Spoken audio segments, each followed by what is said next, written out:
Hi, everyone, and welcome to this week's live code stream with me, Ryan, from TechWise Academy.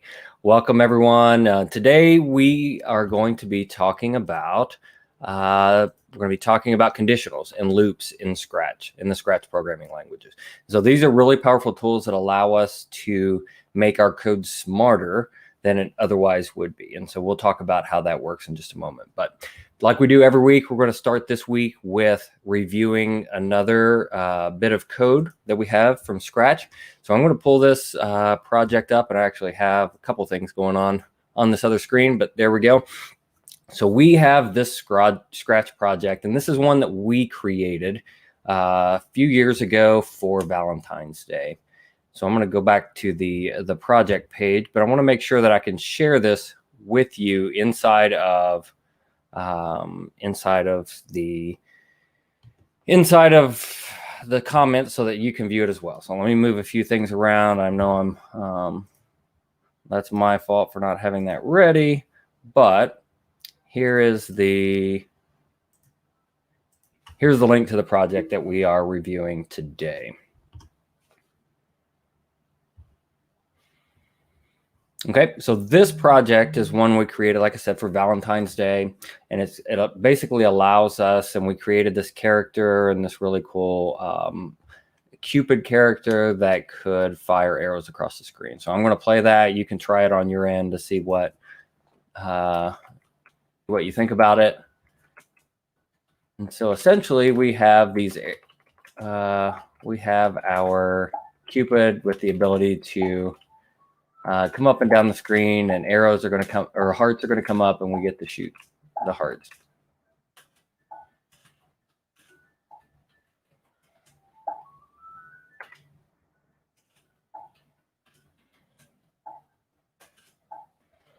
And you have so much time to be able to shoot those hearts, and you get a score at the end of the game. You can try that. Go ahead and post your score in the comments. See if you can beat my high score of 19. Trying that out. Let me know how well you did on that if you tried this game today. But I'm going to go ahead and start looking at the code behind this game, because we are focusing on conditionals and loops today. So I want you to be able to see from and learn from other people what we're doing in our code, and maybe that can apply to something that you're doing as well. So let's start with conditionals. Now, conditional, it's kind of in the name itself. There's some condition that allows our code to make a decision as it's running along. So that's what a conditional is. And if that condition is met, it will allow us to kind of branch off and choose which set of code blocks that we get to run. So that's what really makes it, like, I think you're giving the computer the ability to make some decisions in this.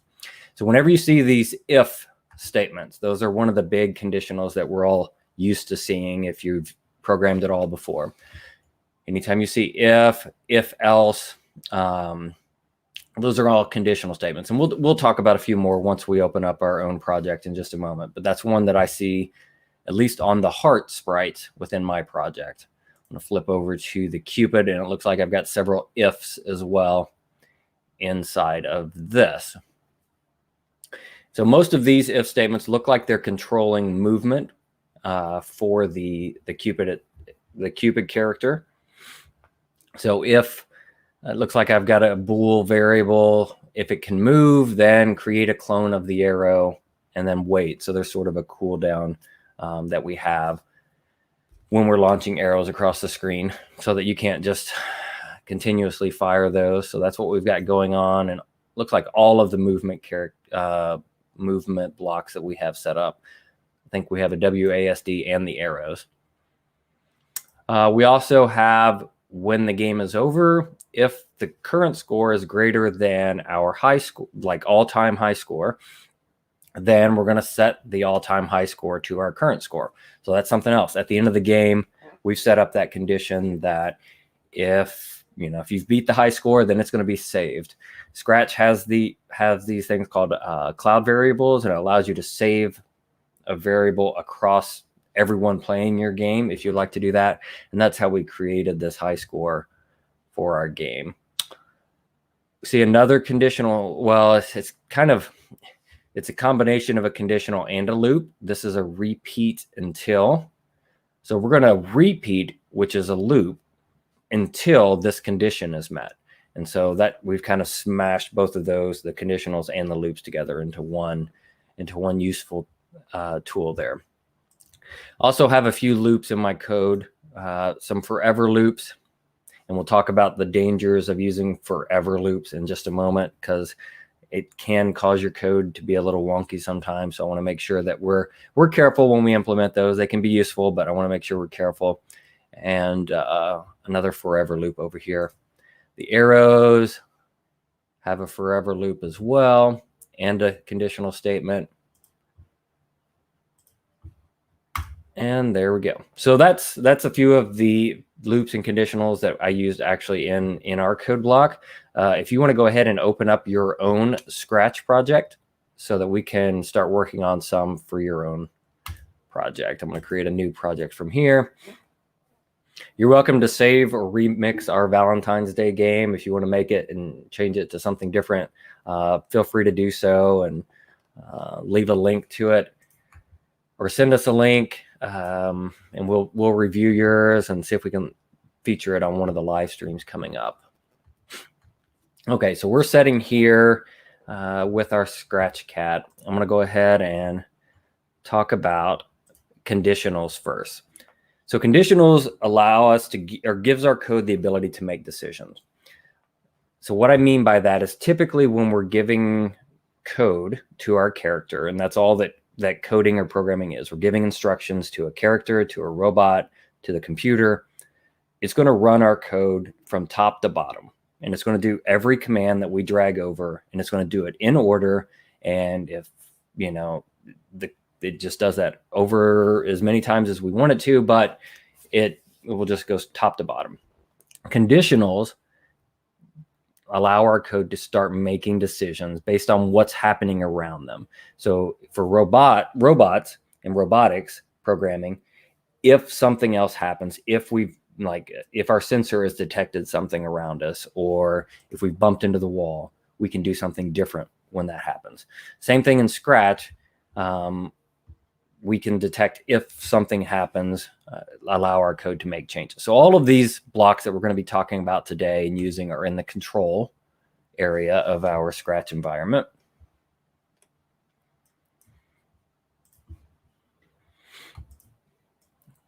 All right, so under control, we have wait, and obviously that's going to allow us to wait a few seconds if we want to do that. We have these if statements below: if else, wait until, repeat until, and then stop. So we're going to talk about the if then statements. And you can drag one of those out for your cat. Now, so used to be when we program with Scratch, we would include a lot of our movement going on with this. So if spacebar key is pressed, then do something. The events let us handle that pretty easily now, so we don't have to do that quite as much as we used to. But we typically, we always have to have the condition to go along with this conditional if statement. So the condition means something that can be either true or false, depending on our situation in the game. And the way that we drag one of those, they're over in the operators tab for to be able to drag something into this block. Notice it's got a kind of I don't know, it's got hexagon shape here, and we can drag these and fit inside of that.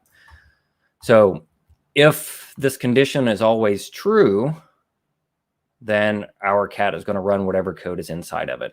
And if not, it's just going to skip over and do something else. It really gets powerful when we combine the loops with the conditional statements, and we'll do some of that a little bit later as well.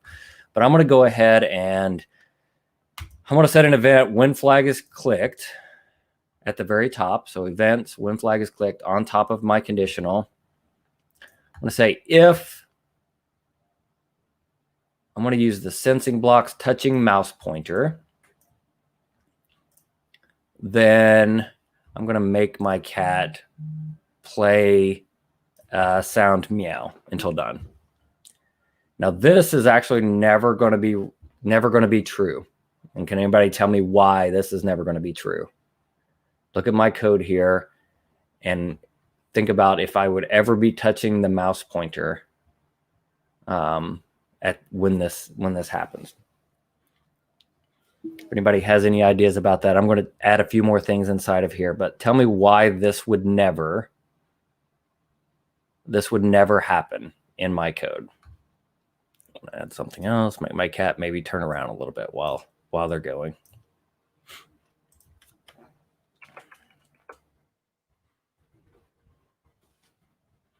Okay.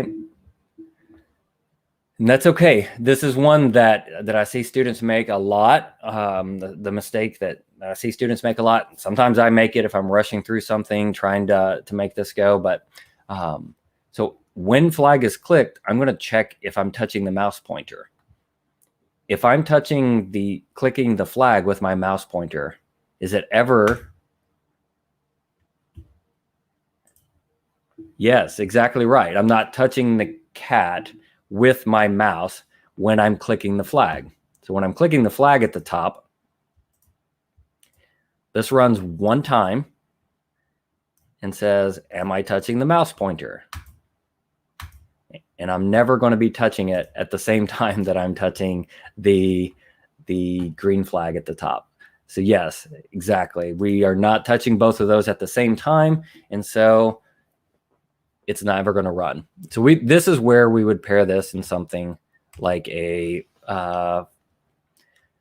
we'll do a forever loop for now, but then we'll talk about why that's probably not the best solution here. But when flag is clicked, forever, if I'm touching the mouse pointer, and notice it stays yellow, so it doesn't just flash yellow once like it did earlier, then my flag will check. My green flag will be clicked, and it will still forever be checking to see if I'm touching the mouse pointer, if my cat is touching the mouse pointer. All right. When you click the stop button, it obviously drops off of yellow, but that's what's going on here. So that conditional statement says if we're touching the mouse pointer, then drop into these other things. Let's try another conditional statement and swap these out. So I'm going to bring if touching mouse pointer, play sound meow until done. I'm just dragging over and switching that, and I'll leave it up here so you can see what I'm doing. But in the else statement, I'm going to turn my cat in the other direction.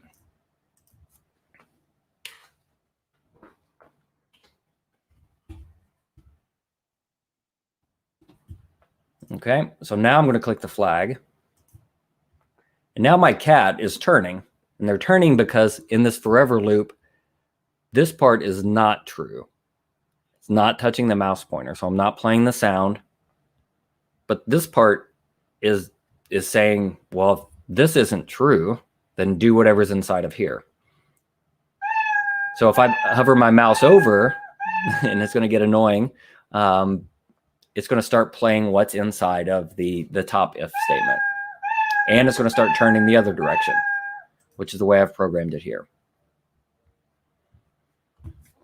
Okay, so what would happen? I'm going to throw a scenario out there and build some more code up here and see if you can help me with this. What if I did that if like I had before, but then underneath of that, I had the turn 90 degrees to the right? What do we think would happen with this code block? So we've got the conditional in place. Yeah, thanks so much. We really like Scratch as well, and think that it's an awesome tool. So thank you for that. What do we think is going to happen with this code block like this?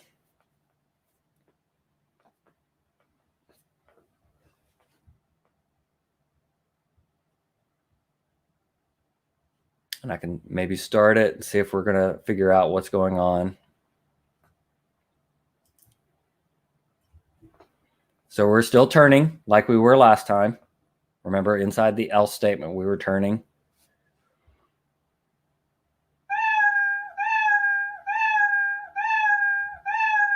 And our cat is sitting still but meowing. Why did that happen? Why did our cat seemingly sit still, but the meow still happened? Weren't we supposed to go inside of this if statement? What happened to cause our code or our cat to just stay where they were with this code block on this conditional? And this is where I think coding's it's a logic puzzle, right? What are we trying to figure out with this code that's going on? Why is it doing this? Let's step through this one thing at a time and see if we can figure out why this is happening. All right. The reason is this turn is going to happen every time, even if we go into this if statement. So we're in a forever loop on the outside. Try to get a little bit closer for you. Forever, if we're touching the mouse pointer, then play the sound, turn to the left 90 degrees. And then it's also going to turn to the right 90 degrees after that if statement.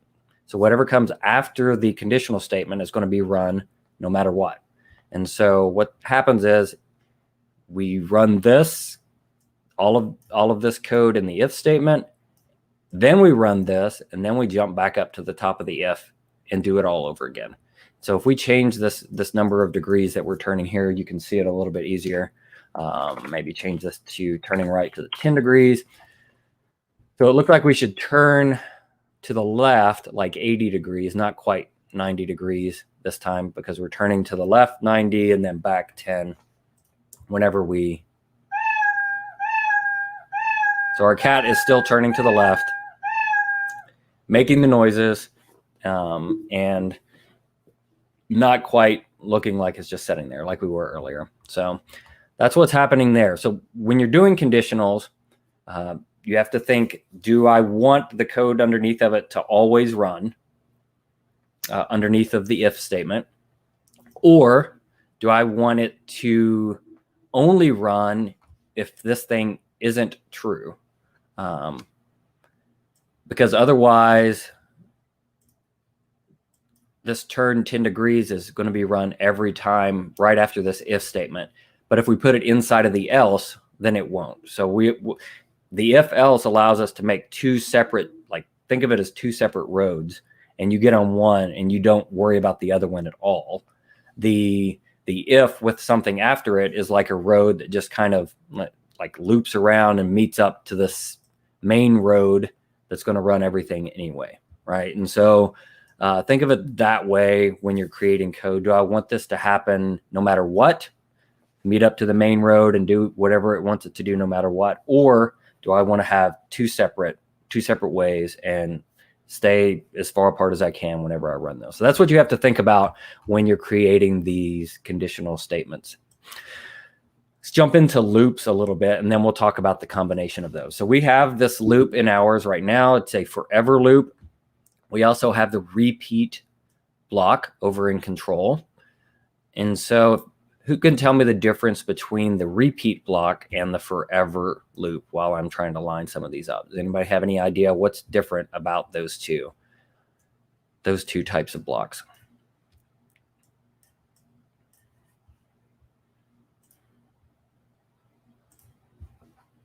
And so loops in general are going to allow us to repeat things in our code over and over. Computers are great because they don't need a bathroom break like we do. They don't need to eat like we do. They don't need to sleep like we do. They do that for energy saving purposes, but they don't have to. So we can tell them to run the same command 1,000,000 times, 1,000,000,000 times, forever, and a computer doesn't care, right? It doesn't matter to them. They're just doing exactly what you told them to do. It's much easier to tell it to run the code 1,000,000 times rather than writing a line of code 1,000,000 times on the screen. And so it doesn't really matter to the computer. That's what loops are useful for. And that's why we're able to get a lot out of computers and to get a lot out of robots and make them useful for us, because they can do that we can't do. So the difference between this repeat block and this forever loop, and I'll get rid of everything else for the moment, is that this repeat block, we can specify a number of times that something is going to happen. So we can click in here and type a number. But this block, the forever block, just happens forever. The entire time our game is running, whatever is inside of here will continue to be run over and over and over and over again. The repeat block, you can also use some math in here. Notice it's just anytime in Scratch when we have these white areas for our code, we can fit something in there as well. So we can repeat something a random number of times if we want to by dragging these shapes in there. We can use some math in the repeat numbers as well. There's some other, you can round some things, and you can get into some more advanced math later on, but for the most part, we'll just leave this at a specific number. So we want something to happen a certain number of times, and this loop just happens forever. Absolutely. So we don't want something to repeat forever. We get to specify how many times that thing happens in our code. It doesn't have to. It doesn't have to keep going. It will only run the number of times that we put inside of this block. So that's the main difference between these two. So I'm going to go ahead and get on my soapbox a little bit about forever loops. So forever loops, while you're coding and as you get into more advanced coding, if you decide to do that later on, they can be really tricky if you have multiple forever loops across multiple sprites. So you have sprite A, that's this cat, and it has a forever loop checking for one thing. And then you have another forever loop on a dog doing the same thing. And then maybe you have another character that has a forever loop on that. My oldest son programs a little bit with Roblox, and he knew how easy it was to try something with a forever loop and threw a bunch of these in his game, and it made it, it uses up a lot of resources. So if you think about it, we have this thing running and churning in the background over and over and over again, and your game can get laggy and Scratch. That's what was happening to him in Roblox. It was the same thing. Like, he had several forever loops, and it was just not careful about how we get out of those. And so that's what you need to do whenever you implement a forever loop. Think about, when is this thing going to stop? There may be some instances where it's perfectly fine in your Scratch game that this is going to stop at the very end. Whenever I click stop, this stop sign at the top. But for the most case, that isn't true. Like, we want it to stop on some condition. And I'll show you a few ways that we can do that when we start using these loops here shortly. But be very careful when you're using forever loops. So I'll drop back off the soapbox now with forever loops, and maybe we'll throw one in here just a moment.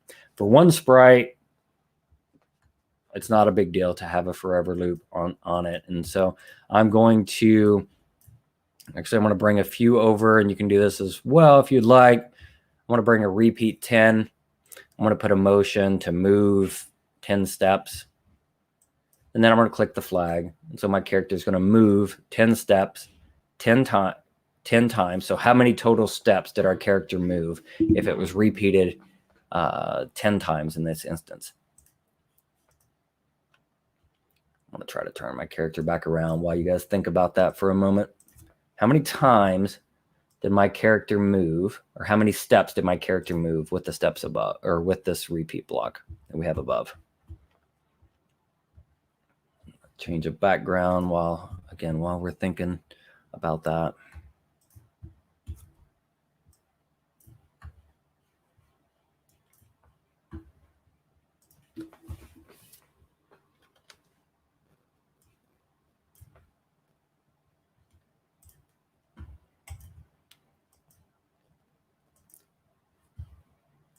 $100, absolutely right. So when we're using repeat loops, it gives a multiplying effect to whatever is inside of that. So we're multiplying the numbers inside of that. Let me throw another tricky one out here and see if anyone can. I'm going to move 5 steps each time. And then I'm going to put a repeat inside of a repeat with 5 steps inside of that. How many times do we think our character is going to move this time? Remember, it's a multiplying effect, just like we did before.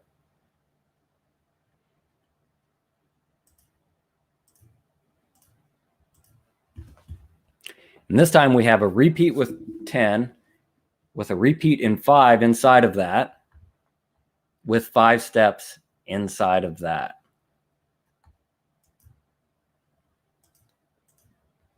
Let's see if I can run it to see if what our character does. Our character's stuck on the edge of the screen. I'll drag them over.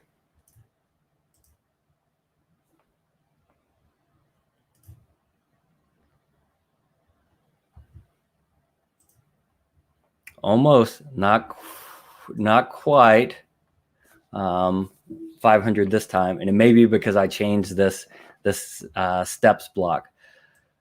But let's think about it this way. We are going to run with this repeat block and this move steps. We're running 25.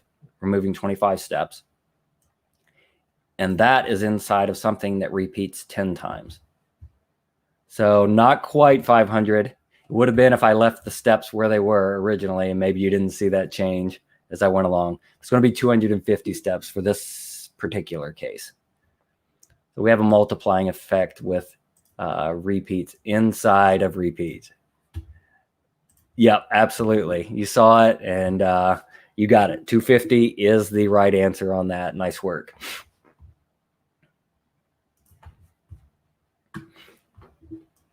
Okay, so if we get the repeats out of the way, put the forever up, and move it along, this is just going to allow us to continue to move across the screen forever. What I usually like to couple the forever loops with, typically I use them when I'm creating like something I want to grab on the screen. So like I'm creating a ball, and I'll do that quickly. Create a ball, and I want my character, I want it to sit there and wait until my cat comes over beside it. So my cat's out here. I have a ball. I want it to wait and move somewhere else on the screen, if on edge.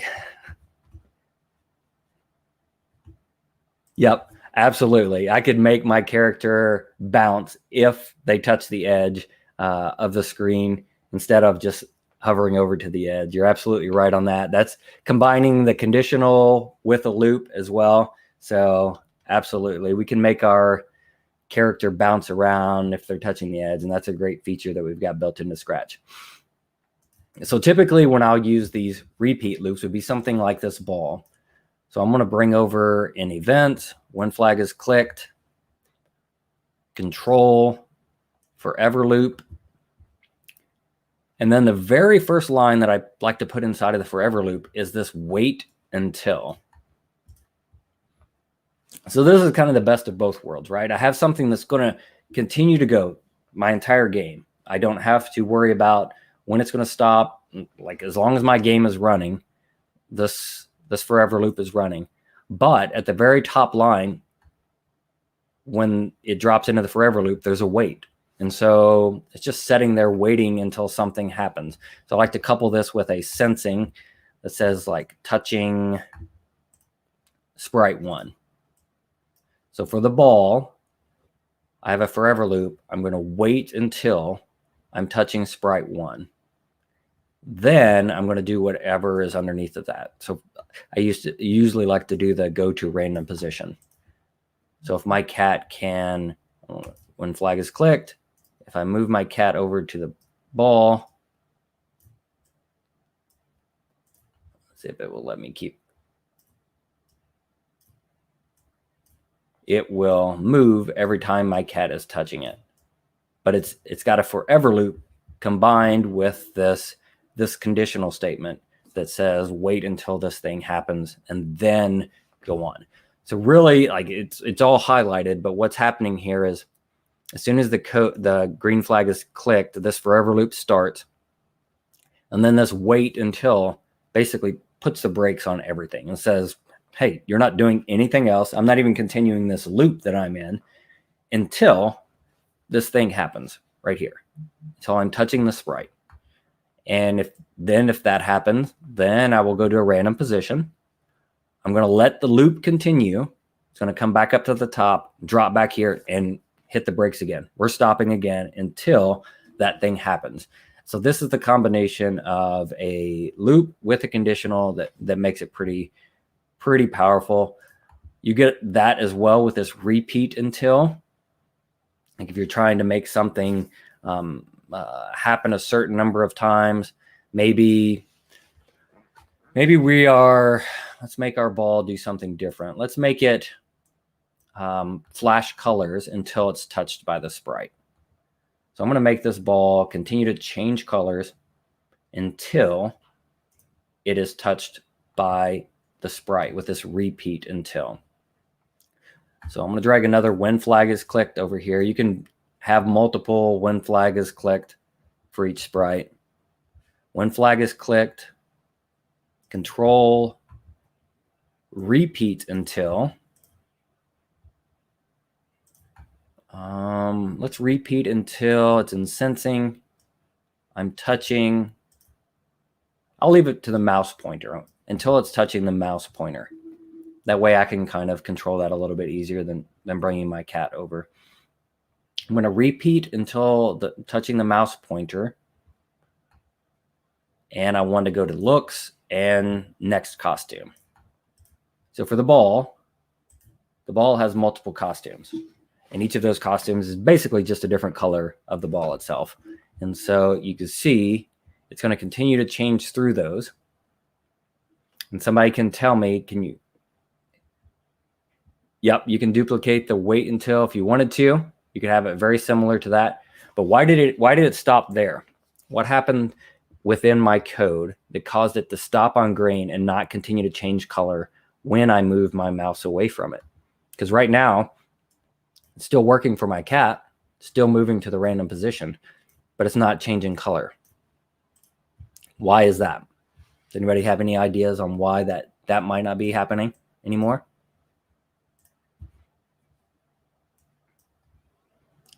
I really don't like that it keeps switching back to the cat sprite whenever I drag it over. So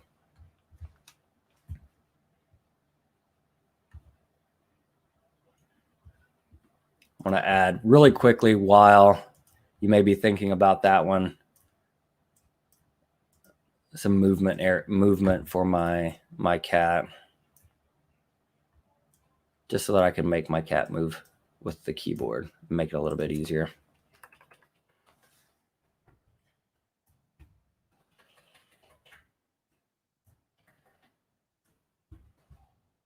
Right, so this block, when I click the flag, it's going to repeat something until it's touching the mouse pointer. So that's the condition that I'm touching the mouse pointer. It's going to change the next costume. But it only happens one time because once this repeat until happens, it drops below it, and then there's nothing else to run. There's nothing else that brings it back up to the top. So this would be something you might want to combine with a forever loop as well, or some other way to stop that. But this would make this would allow me to stop the color with my mouse pointer, move away, and it would continue to change colors again.